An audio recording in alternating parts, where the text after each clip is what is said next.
প্রতি বছর বসন্তকালে ফাল্গুন মাসের পূর্ণিমা তিথিতে দোল উৎসব অনুষ্ঠিত হয়।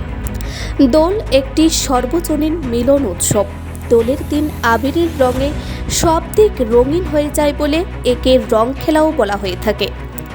আর মাত্র কয়েকটা দিন বাকি, তারপরে শুরু হয়ে যাবে বাঙালিদের অন্যতম আনন্দের উৎসব দোল।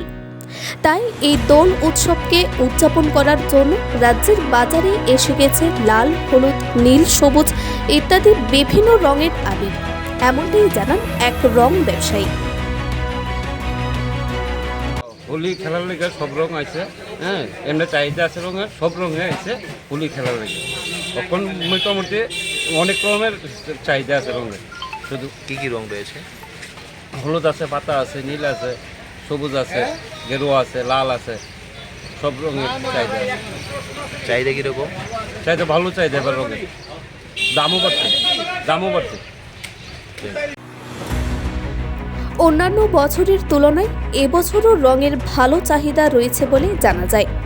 তবে রং কিনতে ক্রেতাদের পকেট ভারী হয়ে যাবে বলে জানান ব্যবসায়ী।